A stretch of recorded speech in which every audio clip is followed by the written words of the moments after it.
주일에 참다운 자녀의 모습을 되찾게 하여 주시옵소서. 자녀들이 잘되기를 간절히 원하면서 평생을 살아오신 부모님을 위로하여 주시고 그 심령을 주님의 사랑으로 가득 채워 주옵소서. 특별히 주님의 사랑 안에서 살고 있는 저희들은 부모님의 은혜에 조금이라도 보답하겠다는 심정으로 따뜻하게 부모님을 모실 수 있게 하시고 이삭과 같이 목숨을 바치면서까지 부모님의 뜻을 따랐던 믿음을 간직하게 하여 주시옵소서. 우리의 부모님은 지금 병상에서 또 홀로 고향을 지키시고 또 이미 주님 품에 안식하고 계신 부모님들 계십니다. 우리의 이 모든 부모님들을 생각하셔서 돌보시고 주께서 품어 주시옵소서. 우리 모든 부모님들의 사랑과 노고에 은혜를 갚는다는 것이 애당초 불가능한 것입니다. 그렇지만 이 땅에서 남아있는 주님의 사명 다할 때까지 기력이 쇠하여 지시지 않는 축복을 우리 부모님들께 또한 저희에게 허락하여 주시옵소서. 우리의 부모님으로부터 흘러받은 온갖 좋은 것들을 잊지 않고 자녀들에게 또한 물려줄 수 있게 하시며 이 자리, 이 시간 또 우리 후손들에게 거짓 없는 믿음의 유산을 흘려보낼 수 있는 신실한 믿음의 부모가 되게 하여 주시옵소서. 이 예배를 통해 우리 주님께만 영광 돌리기를 원합니다. 예수님의 이름으로 기도드립니다. 아멘. 아멘. 예배의 부름입니다. 주보. 올렸어?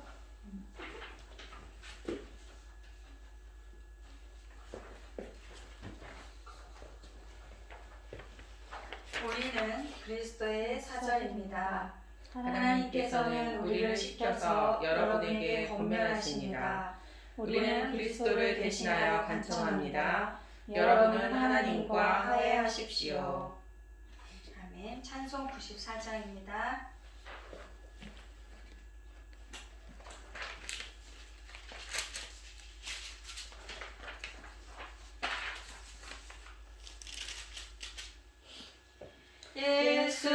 예수님은 누구신가? 우는 자의 위로와 없는 자의 풍성이며 전한 자의 높음과 잡힌 자의 노임되고 우리 기쁨 대신에 예수님은 누구신가? 약한 자의 강함과 눈먼 자의 빛이시며 병든 자의 고침과 죽은 자의 부활되고 우리 생명 대신에 예수님은 누구신가? 추한 자의 정함과 죽을 자의 생명이며 죄인들의 중보와 멸망자의 구원되고 우리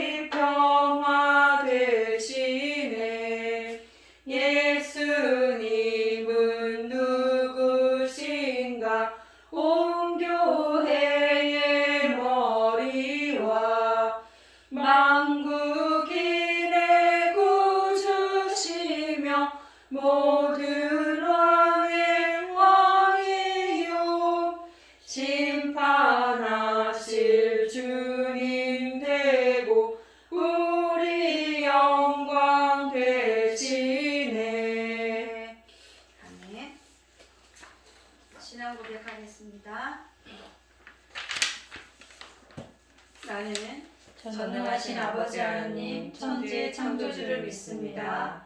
나는 그의 유일하신 아들 우리 주 예수 그리스도를 믿습니다. 그는 성령으로 잉태되어 동정녀 마리아에게서 나시고 본디오 빌라도에게 고난을 받아 십자가에 못 박혀 죽으시고 장사된 지 사흘 만에 죽은 자 가운데서 다시 살아나셨으며 하늘에 오르시어 전능하신 아버지 하나님 우편에 앉아 계시다가 거기로부터 살아있는 자와 죽은 자를 심판하러 오십니다. 나는 성령을 믿으며 거룩한 공교회와 성도의 교제와 죄를 용서받는 것과 몸의 부활과 영생을 믿습니다. 아멘.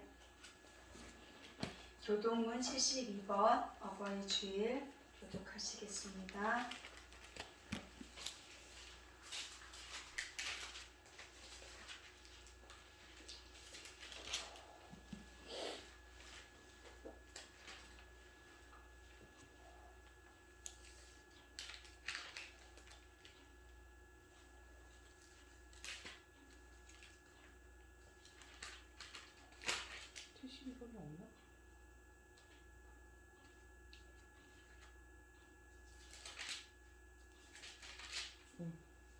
찾으셨어요? 네. 내 부모를 공경하라. 그리하면 너의 하나님 나 여호와가 내게 준 땅에서 내 생명이 길리라. 내 아들아 내 아버지의 훈계를 들으며 내 어머니의 법을 떠나지 말라. 이는 내 머리에 아름다운 가며 내 목에 금사슬이니라. 너 낳은 아버지에게 청종하고 내 늙은 어머니를 경히 여기지 말지니라. 내 부모를 즐겁게 하며 너 낳은 어머니를 기쁘게 하라. 자녀들아 너희 부모를 주 안에서 순종하라. 이것이 옳으니라. 내 아버지와 어머니를 공경하라. 이것이 약속 있는 첫 계명이니 이는 내가 잘되고 땅에서 장수하리라. 아멘. 고백의 기도 같이 하겠습니다. 하나님, 우리를 사랑으로 붙드셔서 당신의 뜻을 따르게 하시고 화해자의 직분을 맡겨주시니 감사드립니다. 그러나 아직도 다 죽지 않은 내가 살아서 하나님의 뜻에 반하고 이웃과 불화하며 이기적인 마음으로 자연을 대함으로써 오히려 화해로운 세상, 새로운 세상의 창조에 걸림돌이 되고 있습니다. 주님 나를 죽이시고 새로운 나를 부활하게 하셔서 맡겨주신 사명을 감당할 수 있게 하여 주시옵소서. 연약한 저희를 통하여 하나님의 뜻이 이루어져 하나님께 영광이 되게 하여 주시옵소서. 이 땅에 평화가 임하게 하여 주시옵소서. 맡겨주신 화해자의 직분을 잘 감당하도록 늘 하나님과 일치를 이루게 하여 주시옵소서. 예수님의 이름으로 기도드립니다. 아멘.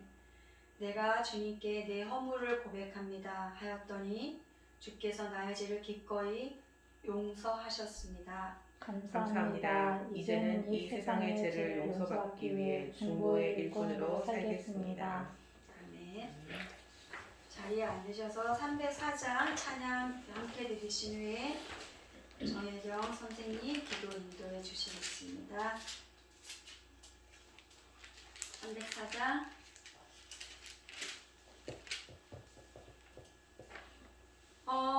어머니의 넓은 사랑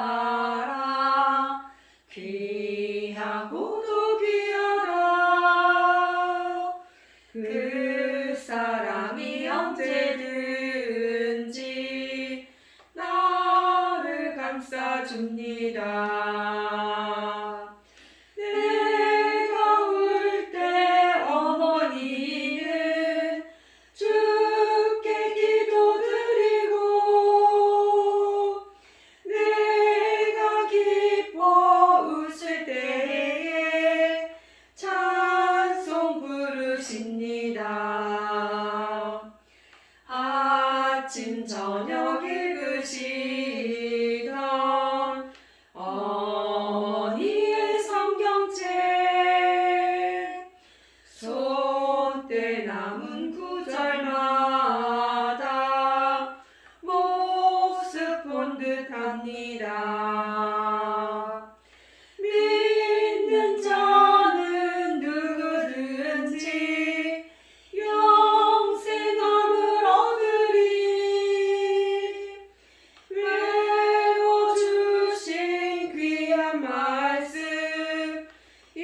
부르시던 찬송 소리 귀에 살아옵니다. 반석에서 샘물 나고 황무지가 꽃피니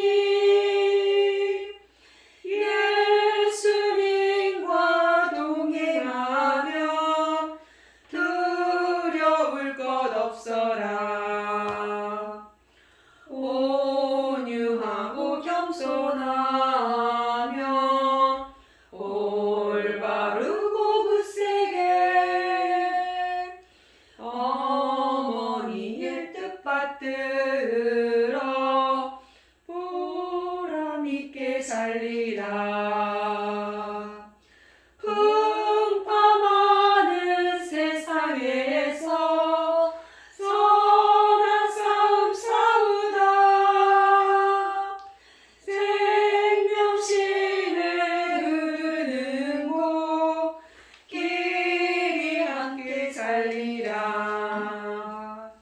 아멘.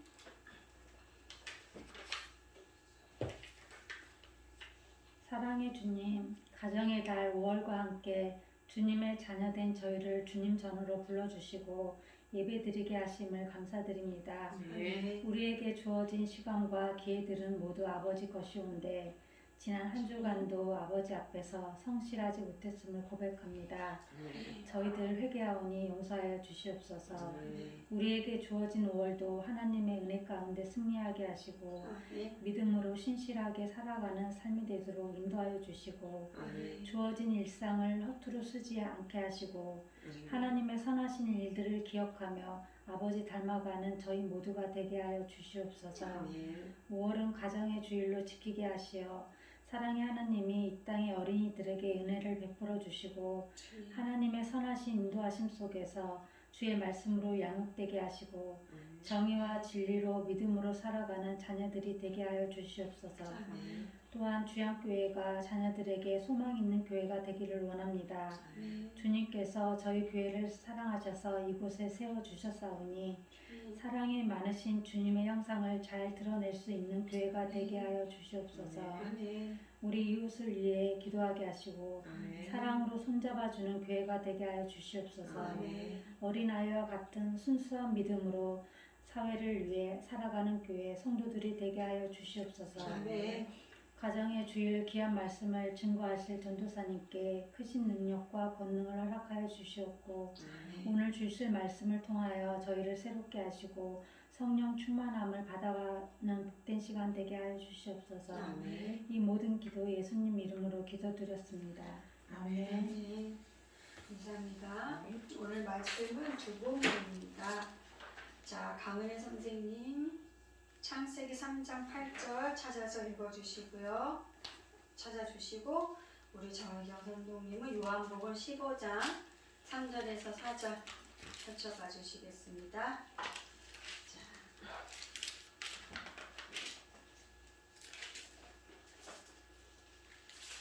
찾으셨어요? 네.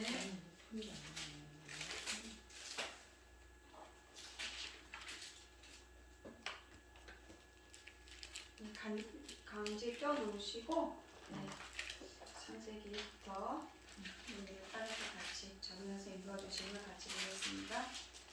그들이 날이 서늘할 때 동산에 거니시는 여호와 하나님의 음성을 듣고 아담과 그 아내가 여호와 하나님의 낯을 피하여 동산 나무에 숨은지라.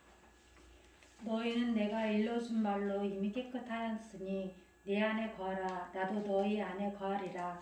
가지가 포도나무에 붙어있지 아니하면 절로 가시를 맺을 수 없음 같이 너희도 내 안에 있지 아니하면 그러하리라. 아멘. 감사합니다.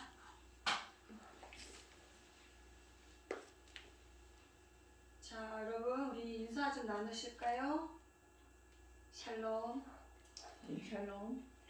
서로들 샬롬. 네, 좋습니다. 네. 네, 저에겐 빛바랜 흑백 사진 같은 추억이 아련한 기억이 한컷 있습니다. 늦둥이로 태어난 저를 바라보시던 엄마의 눈빛과 그 말씀입니다. 어린 저를 보시면서 이런 말씀을 하셨죠. 내부 이것이 내가 없으면 어떻게 사나 이러시면서 저에게 엄마가 말씀을 하셨어요. 어렸을 때부터 잔병치레가 많았던 제 곁에 오래 머물러 주시지 못하시면 어쩌나 하는 염려하셨다는 걸 제가 엄마가 되고 난 다음에야 깨달았습니다. 어린이집에 오는 아이들 중에 간혹 인형이나 손수건 그리고 버려도 될 것 같은 넝마 같은 이불을 갖고 오는 아이들이 있습니다.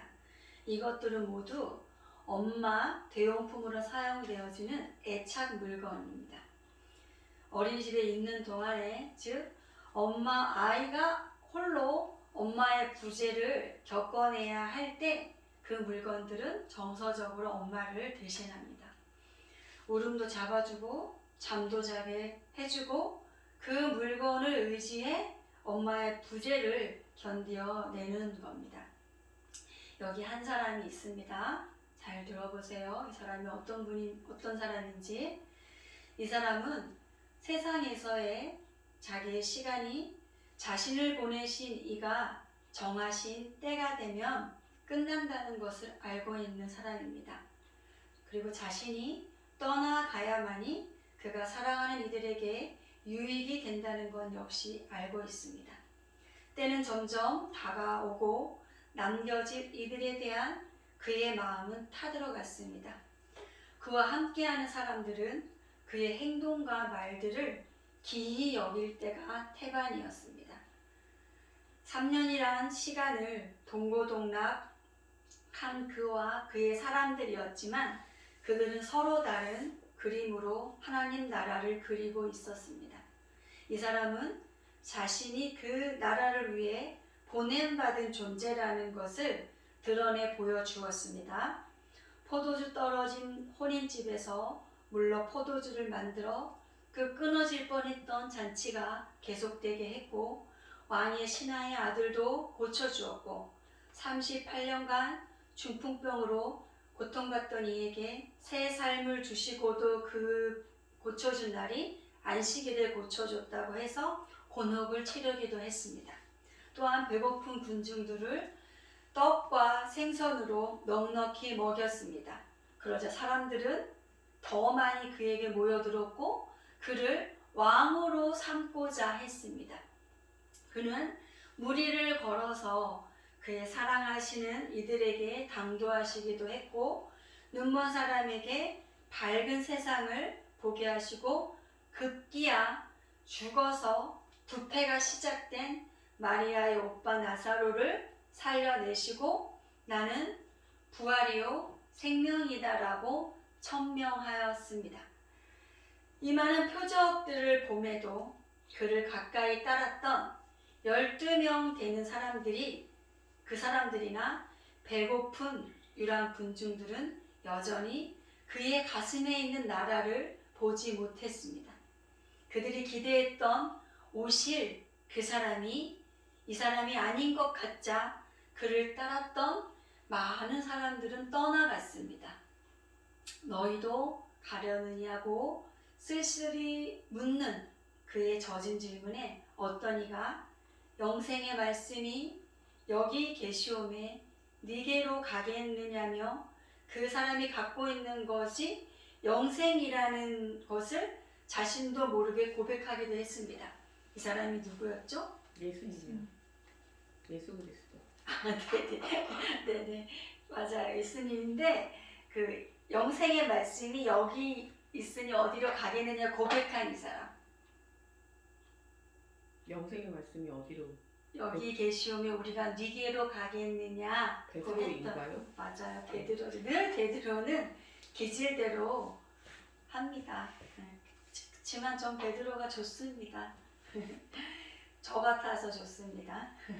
이 사람은 이제 자신의 여러분이 말씀하신 그 사람은 이제 자신의 부재함의 시간을 살아낼 수 있도록 하는 유일한 방법을 그들에게 알려주십니다. 그 내용이 오늘 우리가 읽은 요한복음 15장의 참 포도나무 비유입니다. 자, 참 포도나무라고 자신을 소개한 분은 예수님. 네. 그리고 그 나무에 붙어있는 가지를 제자들, 즉 저와 여러분과 그쵸? 여러분과 저입니다. 이스라엘에는 올리브나 무화과 같은 다른 유실수도 있어요. 근데 굳이 이 포도나무를 들어서 비유의 소재를 선택한 데는 무슨 특별한 이유가 있었을까요? 포도주를 주로 많이 마시면서 살지 않았을까요? 그 사람들이? 항상 옆에 달고. 네. 또 이 포도나무를 선택한 것과 또 더 나아가서 일반 그냥 포도나무도 아닌 여기 어떤 포도나무? 참 포도나무. 왜 굳이 참 포도나무라고 했을까요? 그리고 마지막으로 제자들에게 왜 이 비유가 필요했을지를 같이 살펴보겠습니다. 자, 포도나무를 선택하신 것은 구약의 유대교 전통을 배경으로 합니다. 자, 구약 성경을 보면 이스라엘을 상징할 때 포도나무를 사용한 구절들이 굉장히 많습니다. 이스라엘을 상징해서 설명할 때 포도나무를 비유로 썼어요. 그래서 그 구절들을 찾아서 정리를 해보면, 제가 정리를 해왔습니다. 정리를 해보면 원래 이스라엘은 온전한 참 종자, 곧 귀한 포도나무로 비유되었지만 열매를 맺지 못했거나 들 포도를 맺고야 말았습니다.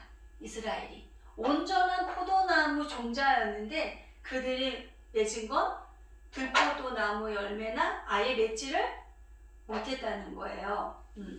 그들은 자신들이 선택받은 자손이며 혈통과 출생과 국가적으로 그들이 하나님의 참 포도나무라고 여겼어요. 그들 자신도. 근데 그런 현실은 쓸모없는 포도나무가 되고 말았습니다. 그러니까 민족주의적인 선민의식이 그들을 망하게 했죠. 망하게 했습니다.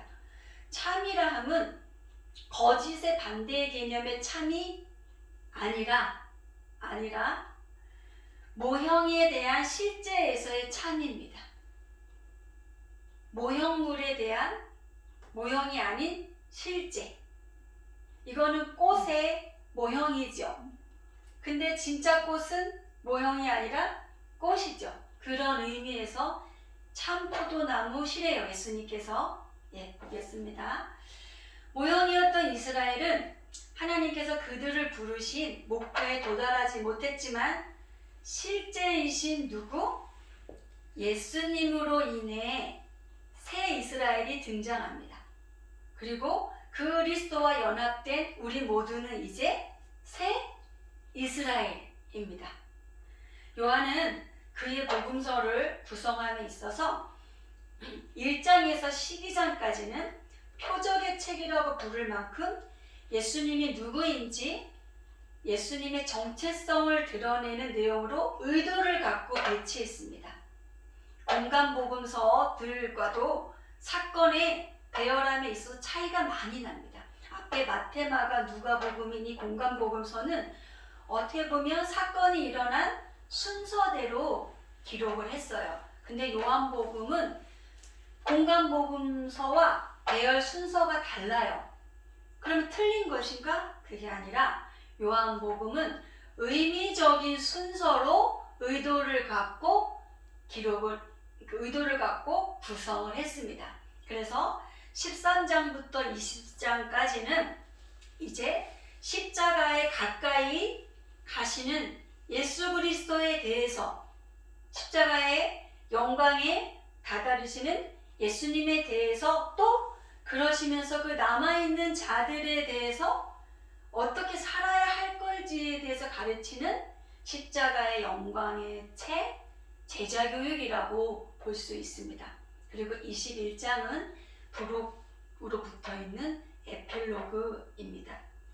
1세기 이스라엘이 처해있던 상황은 힘이 곧 정의이고 선이었던, 힘이 정의이고 선이었던 로마의 철퇴 정권의 식민으로 모진 압제 속에 살고 있었어요.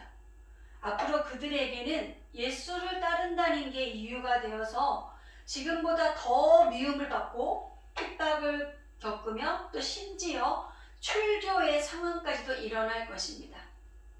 예수의 제자들이 기대하고 있었던 해방자로서의 모습을 저들이 3년 동안 따라다니면서 배움는 예수 선생님에게서는 전혀 발견하지 못했어요.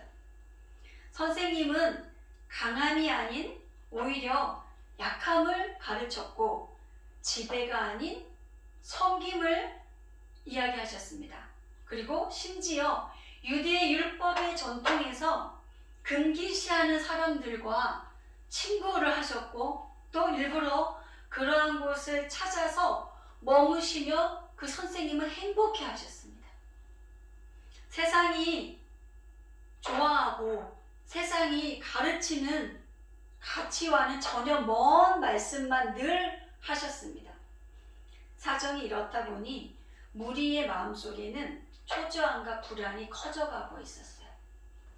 로마에 맞서서 한 방에 민족을 해방시켜 주셔도 시원치 않을 텐데 예수님은 종들조차도 당시에 하기를 꺼려하는 그 사람의 발을 닦아주시는 일을 하시지를 않나 본인이 떠나야 된다고 하시고 남겨진 이제 너희들이 나 때문에 미움을 받고 핍박을 받고 순교를 당하고 추교를 당할 거라고 계속 얘기를 하시고 또 이렇게 하시니까 이들의 마음속에는 점점 뭐가 올라왔을까요? 불안과 두려움과 초조가 점점 이렇게 커졌을 거예요. 이들의 이러한 저들에게 예수님의 부재를 견뎌낼 수 있게 할 수 있는 무언가가 절실히 필요했어요. 오늘 본문이 바로 주님의 부재를 대신할 것으로 이르신 처방전입니다. 자, 처방의 내용을 함께 살펴볼까요? 자, 요한복음 15장 4절을 먼저 여러분이 읽어보 3절 말고 4절 먼저 읽어주세요. 내 안에 거하라 나도 너희 안에 거하리라. 가지가 포도나무에 붙어있지 아니하면 절로 가시를 맺을 수 없음같이 너희도 내 안에 있지 아니하면 그러하리라. 네, 저 보세요. 여러분 요한복음의 특징이 있는데 요한복음은 에고 에임이라는 용법을 많이 써요. 이걸 우리말로 하면 나는 뭐뭐다. 나는 귀한교회 전도사다. 이렇게 나는 뭐 이렇게 하듯이 나는 뭐뭐다라는 용법으로 예수님의 그 하나님 되신 정체성을 많이 표현을 하셨는데 예를 들면 이런 거예요. 나는 육지 안에는 생명의 떡이다. 나는 세상의 빛이다. 나는 양의 문이다. 나는 선한 목자이다. 나는 부활이요 생명이다. 나사로를 살리시고 나서 나는 부활이요 생명이다. 나는 길이요 진리요 생명이다. 그리고 오늘 15장에 나는 참 포도나무다. 이렇게 말씀을 하셨어요. 근데 이러한 모든 것들을 예수님 안에서 누릴 수 있으려면 어떤 상태가 있어야 되냐면 거함의 상태에 있어야 된다는 거예요. 거함의 상태. 자, 거한다는 것은 때로 머문다는 것으로 번역이 되는데 이것은 요한복음이 처음부터 끝까지 집중하고 있는 집중 주제예요. 거한다는 거. 자, 요한복음 1장 14절 제가 읽을게요. 말씀이 육신이 되어 우리 가운데 거하심에 우리가 그의 영광을 보니 하나님의 아버지의 독생자의 영광이요 은혜와 진리가 충만하더라. 처음부터 거함이 나와요. 응? 우리 가운데 거하심에 말씀이 사람이 돼서 우리 가운데 거하셔서 오셨다는 거예요. 자, 거함의 결과는 영생입니다. 영생이란 여러분, 저와 여러분의 삶이 무더운 여름날에 아스팔트에 엿가락이 늘어지듯이 쫙 이렇게 막 가늘지만 막 길게만 늘어지는 물리적인 연장을 말하는 게 아니에요. 영생이라는 것은 삶을 대하는 태도입니다. 태도. 즉 예수 그리스도와 함께하는 삶의 방식이에요. 영생은. 자, 주님 안에 거한다면 나는 주님이 싫어하시는 삶의 방식들을 택하지 않을 겁니다. 주님과 연합된 생명은 이전에 익숙하고 내가 추구했던 삶의 태도와 방식을 체인지하게 되죠. 그러므로 우리는 지금 영생을 살고 있으실 수도 있고, 맞죠? 영생의 삶을 안 살고 있을 수도 있어요. 영생의 삶은 죽어서 주님 나라에 가서 그때만을 얘기하는 게 아니라 영생의 삶은 지금 현재 여기에요. 이해되죠, 여러분? 자, 그럼 이번에는 거한다는 것을 어떻게 이해하면 좋을까? 자, 이 단어를 추적해서 따라가 보면, 자, 출애굽한 이스라엘이 10하루면 들어갈 길을 40년을 뱅뱅 돌았죠. 이걸 뭐라 그래요? 낭비죠, 낭비한 거죠. 네. 낭비하면서 그 공동체 가운데, 그 12지파 가운데 항상 뭐가 쳐져 있었냐면 텐트가 쳐져 있었어요. 텐트. 이 텐트는 뭐죠? 안식처. 그 이스라엘 공동체 가운데 쳐져 있었던 텐트는 성막이었어요. 성막. 자, 이는 하나님의 성소, 하나님의 임재를 상징하죠. 하나님은 그렇게 이스라엘 공동체와 함께 하셨어요. 거한다는 거는 텐트를 친다, 장막을 친다라는 거예요. 자, 그러면 장막을 치는 목적은 무엇일까요? 하나님을 경배하기 위해서 아니면 제사를 드리려고? 장막을 좋아요. 우리가 텐트를 갖고 여행을 갔어요. 캠프를 갔어요. 그러면 그걸 왜 쳐요? 거기 안에서 거하려고. 그렇죠. 거하려고, 거 안에서 살려고 치는 거예요. 그렇죠? 자, 성경은 결혼이나 신랑 신부라는 모티브를 사용해서 하나님과 우리의 관계를, 또 교회와 주님과의 관계를 설명해요. 그리고 성경은 위대한 웨딩 스토리예요. 웨딩 스토리. 거대한 큰 웨딩 스토리입니다. 주님 안에 거한다는 것은 주님과 함께 살림살이를 한다는 거예요. 살림을 산다는 거예요. 주님은 신랑, 우리는 신부. 저와 여러분은 신부. 결혼은 기본적으로 사랑으로 출발하지만 결혼의 핵심은 계약입니다. 결혼의 핵심이 계약이에요. 서로 신랑과 신부로서 맺은 혼인 서약에 충실해야 합니다. 책임과 희생은 결혼 생활의 내용입니다. 왜냐하면 구약에 움직이는 성막은 이제 자기의 소명을 다하고 역사 속에 박제되었어요. 왜냐하면 참 성소가 되신 예수께서 우리 가운데 오셨기 때문이에요. 그러므로 모형이었던 성막은 더 이상 우리에게 필요하지 않아요. 그 모형이었어요. 그죠? 그렇다면 주님과 내가 신랑과 신부로 살면 어떤 일들이 일어날까요? 결혼하면서 부딪히겠죠. 그렇죠. 맞아요. 결혼을 하신 분들은 특히 이해가 잘 되실 겁니다. 우리가 아무리 훌륭하다고 평가받는 넘버원 신랑이랑 산다고 해도, 넘버원 신부감이랑 산다고 해도 사람 사는 거 다 거기죠. 그죠? 세월의 상흔들이 생겨나기 마련이에요. 그죠? 세월과 더불어서 쌓여진 일화들은 서로에게 이제 추억이라는 이름으로 해고가 되어, 에휴, 그래도 그때 좋았지. 이렇게 미소 짓고 고단한 인생길을 동행해준 상대방이 더 귀하고 고맙습니다.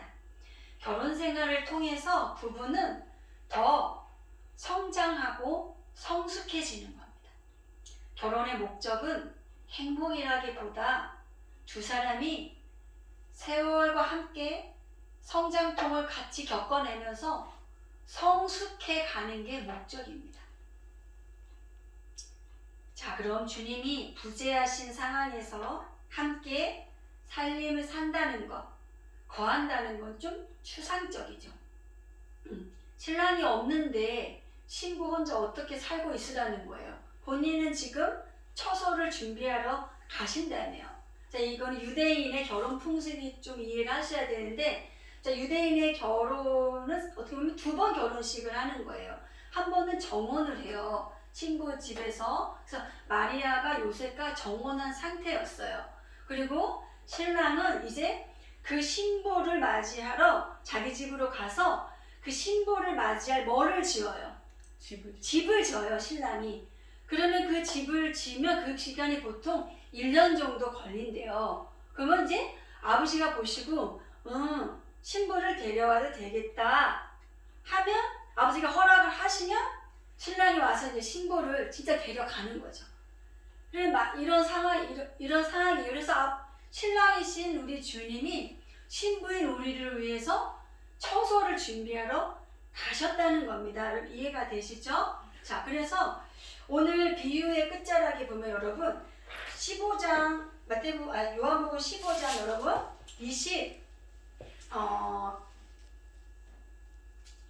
20몇 끝자락에, 비유의 끝자락에 가서 보면 내가 몇 절인지 안 찾았는데 이 비유의 끝자락 10절을 봐주세요. 10절 두 분이 같이 읽어주시겠어요? 10절. 내가 아버지의 계명을 지켜 그의 사랑 안에 거하는 것 같이 너희도 내 계명을 지키며 내 사랑 안에 거하리라. 자, 이 말씀에 눈을 갖다 고정해 두시고, 이 거함과 동등한 이치에 지금 뭐가 있어요? 계명? 네, 계명. 즉 다른 말로는 뭐예요? 말씀. 그죠? 말씀이 놓여 있어요. 자, 풀어 정리를 하면 예수님께서 하나님의 말씀을 지키심으로 하나님과 예수님이 사랑의 관계로 사셔온 것처럼 우리들도 예수님의 말씀을 지키는 것으로 주님과 사랑의 관계로 살라는 겁니다. 신랑이신 주님은 신부인 우리가 살 처소를 준비하시러 지금 잠시 떠나셨지만, 신랑이 우리에게 주신 이 말씀은 성경이라는 계시로 실제하잖아요.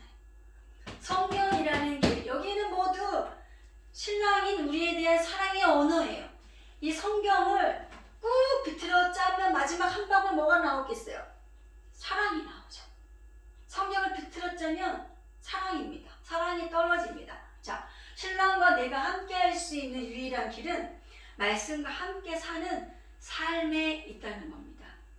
그러므로 우리가 말씀을 살아내려고 여러분이 몸부림치면서 애쓰는 것이 말씀이신 신랑과 살고 있다는 증거예요.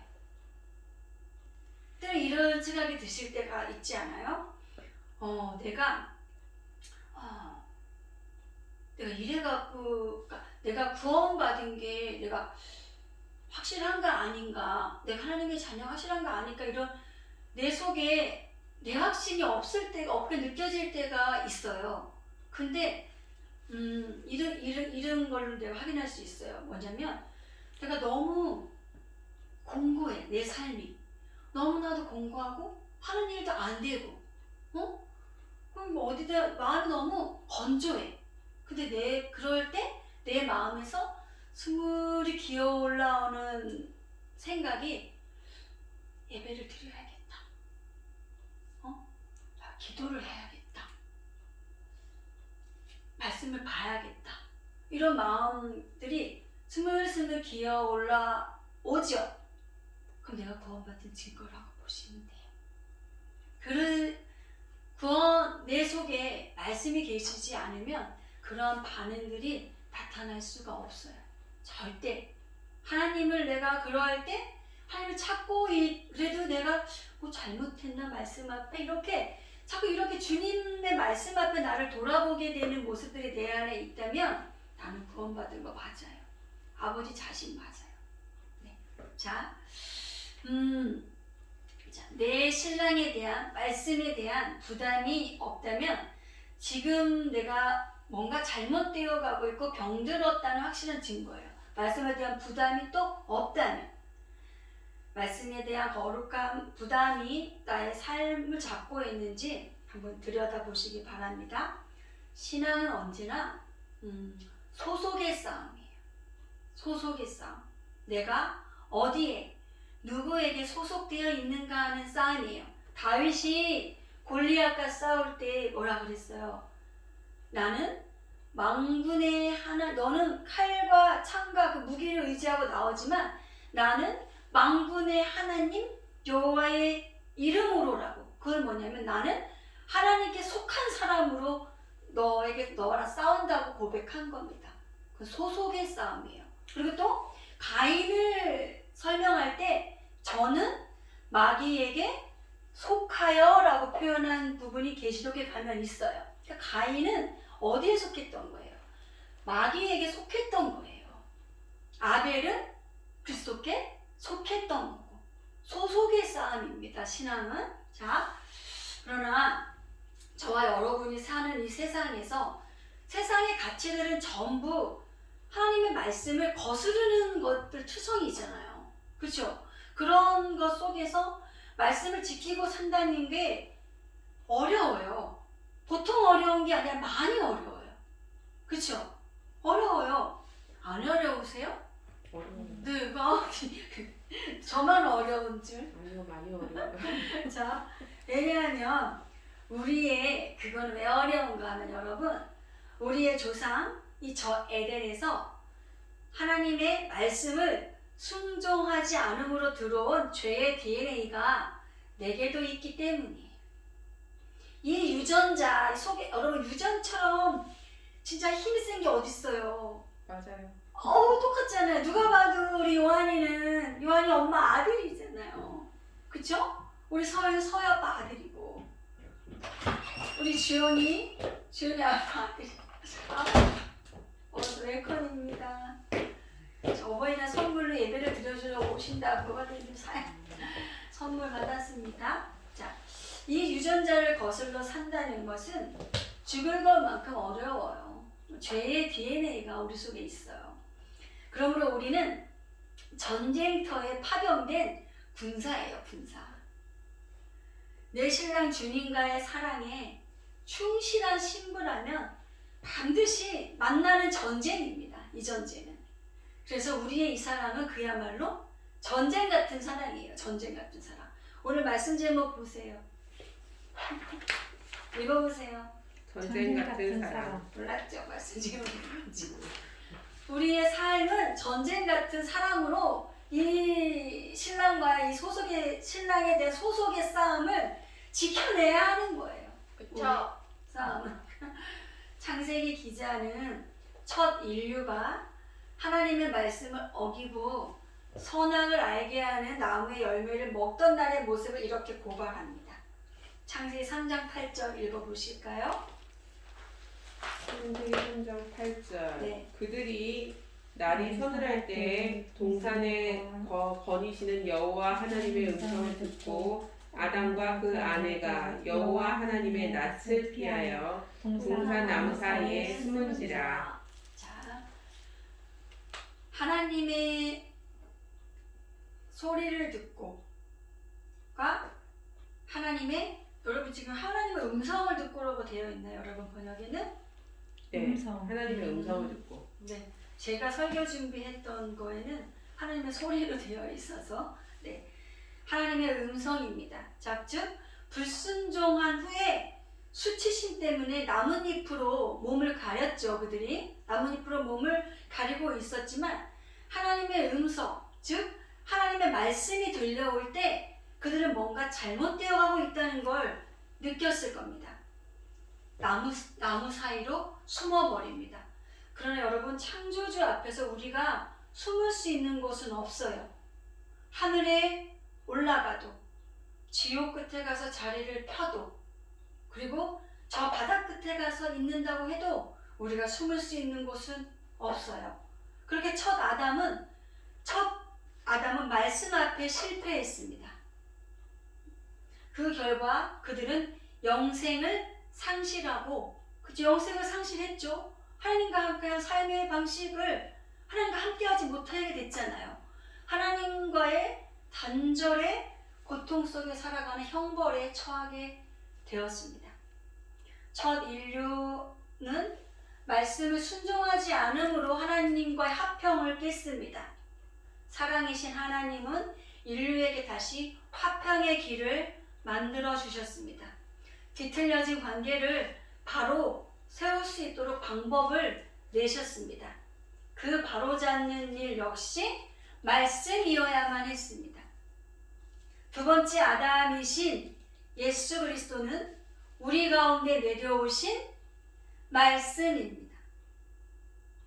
그죠? 말씀이신 그리스도로만이 어긋난 하나님과의 관계를 회복케 하는 유일함입니다.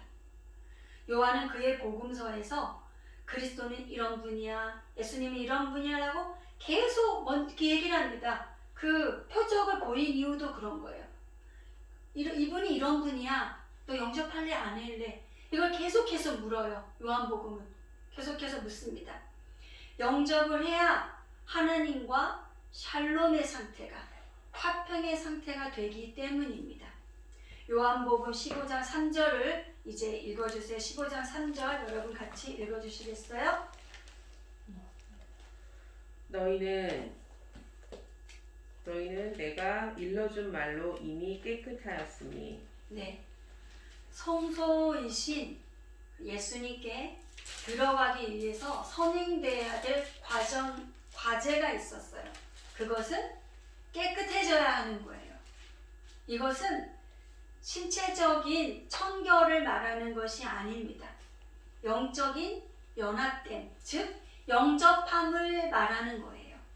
여러분, 6월절 식사 시간에 식사하시다 말고 예수께서 수건을 두르시고 한 사람씩 발을 씻겨 주실 때 그 우리 배 선생이 나를 그러면 목욕까지도 손과 발 다 닦아주라고 했을 때 예수님이 배 선생한테 뭐라고 말씀하셨던 거 생각나세요 혹시? 아니요.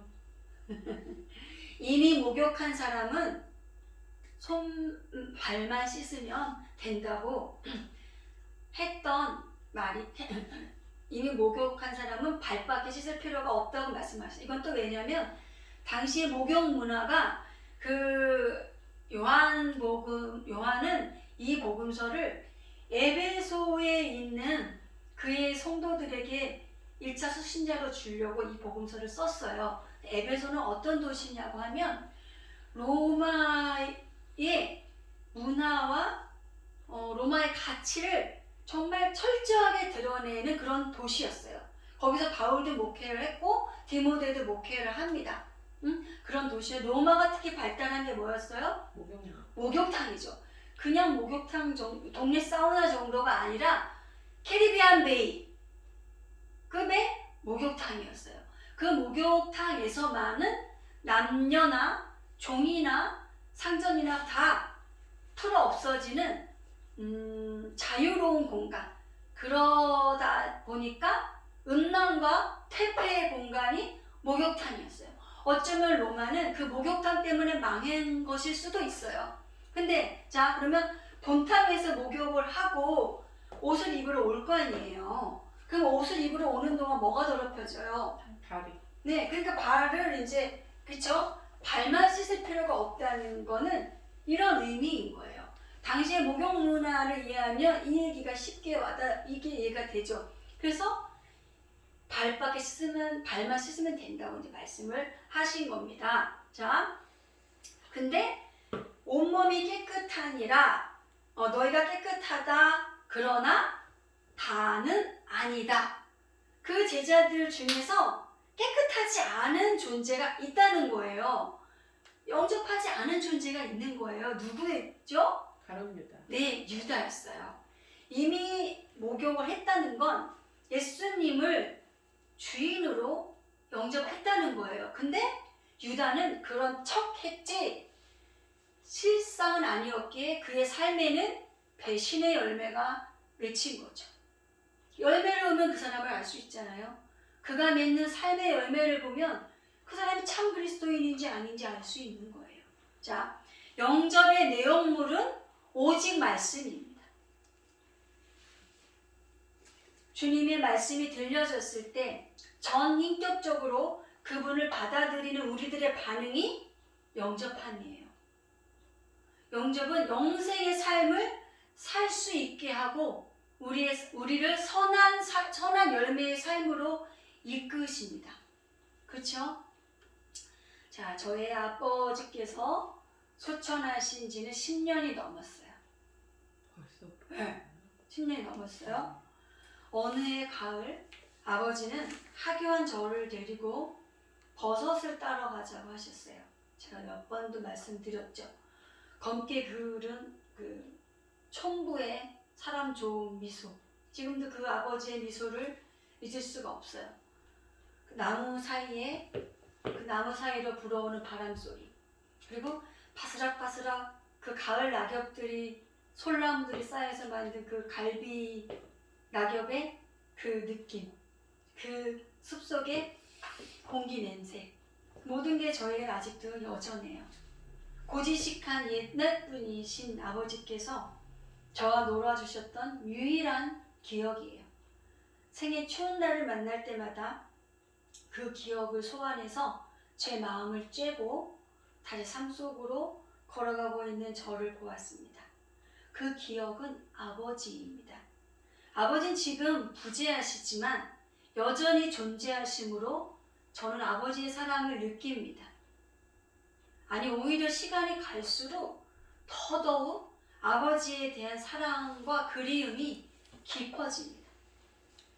주님이 떠나시고 난 갈릴리의 그 바닷가, 벳세다의 들판, 밀밭길, 또 베다니 나사로를 살렸던 그 배에 다니는 그 다니라는 뜻이 배는 집이라는 거거든요. 다니는 소외된 사람, 아픈 사람들, 천민들, 병자들 이런 뜻이에요. 그러니까 베단이라는 마을은 어떤 마을이었겠어요?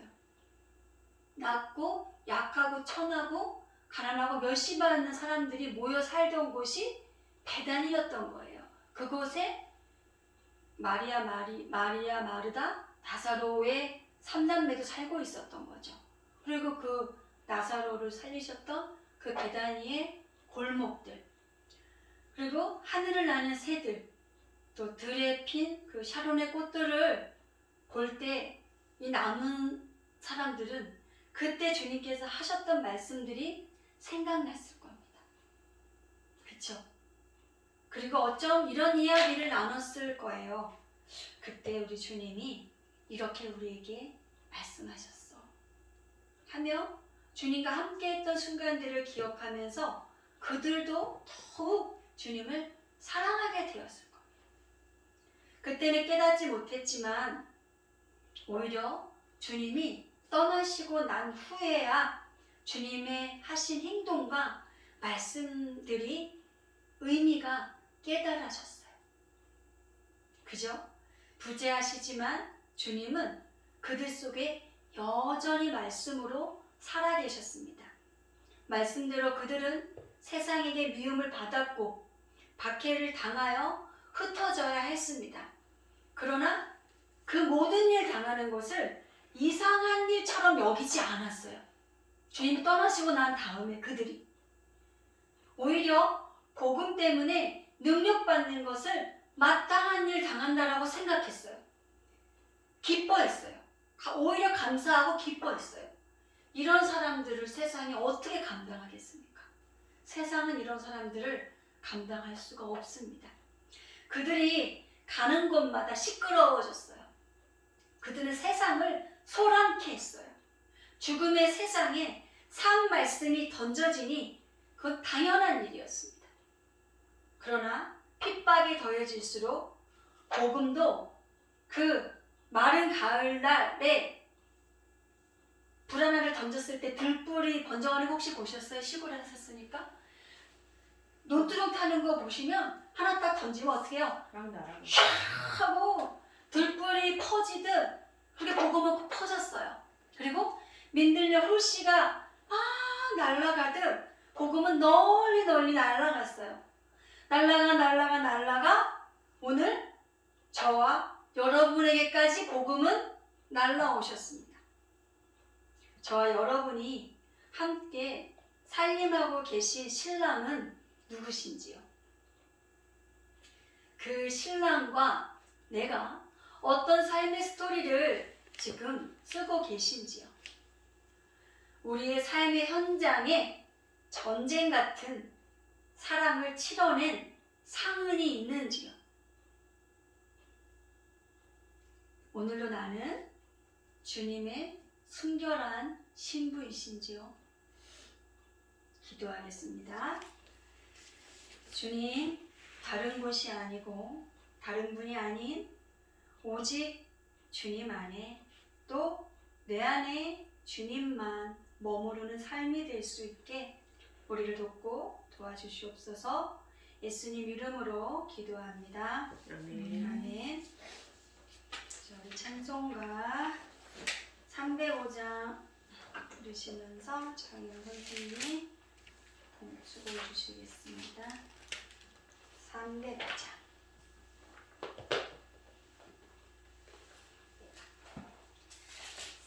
사철의 봄바람 불어있고 하나님 아버지 모셨으니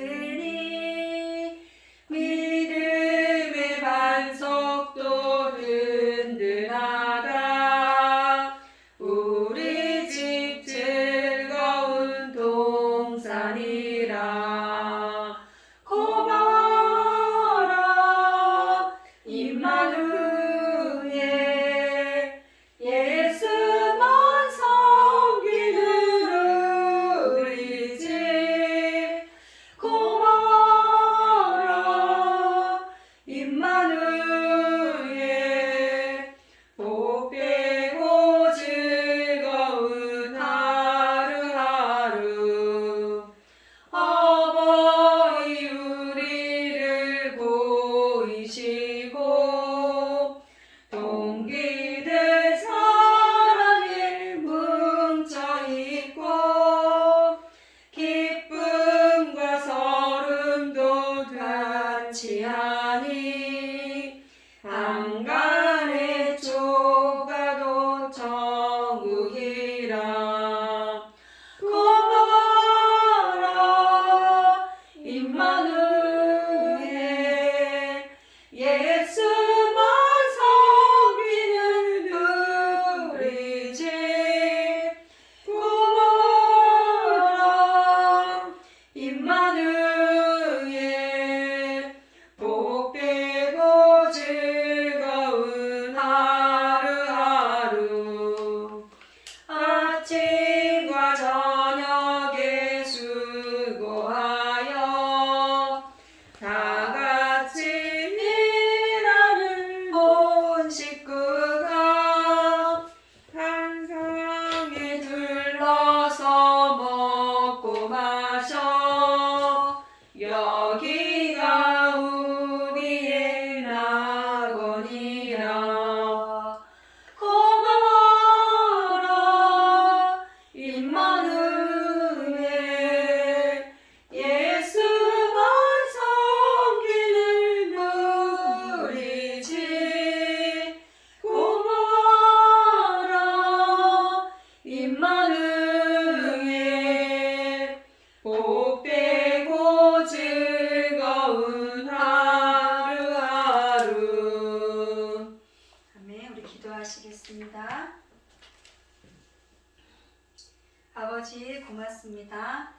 내 안에 예수 그리스도만이 있게 하여 주시고 하나님, 우리 교회가 또 우리 가정이 임만을 되시는 예수 그리스도 안에서 있는 교회 되고 가정 될 수 있도록 주님께서 인도하여 주시옵소서.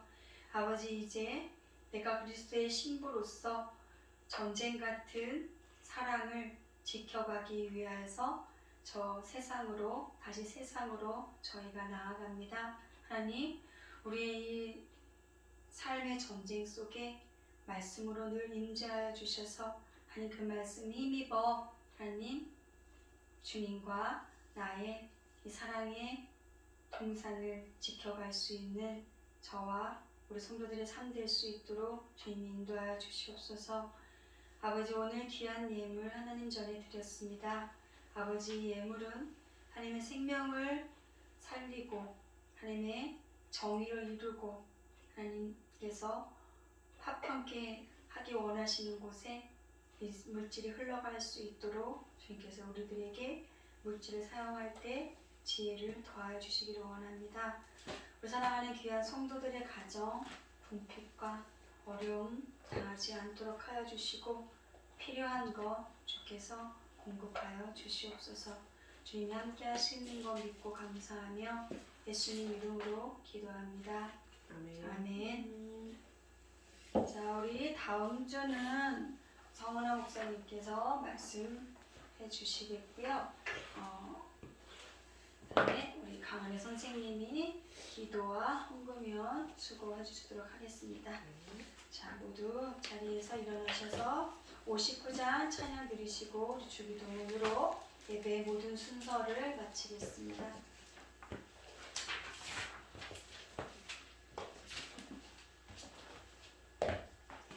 1절입니다. 1, 3절 다 하겠습니다.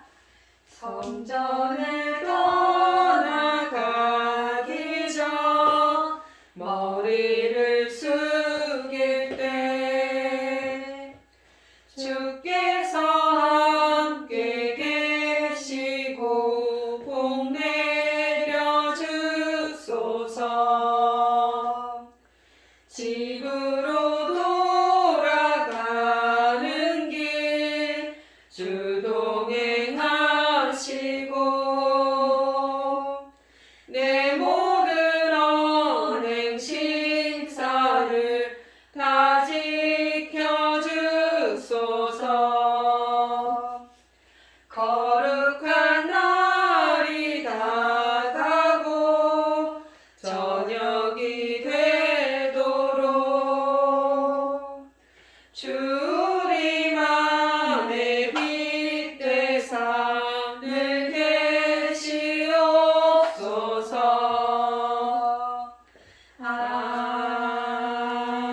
아멘.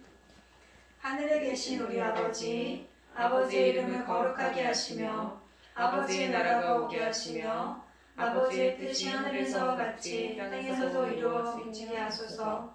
오늘 우리에게 영원한 양식을 주시고 우리가 우리에게 잘못한 사람을 용서하여 준 것 같이 우리 죄를 용서하여 주시고 우리를 시험에 빠지지 않게 하시고 악에서 구하소서. 나라와 권능과 영광이 영원히 아버지의 것입니다. 아멘.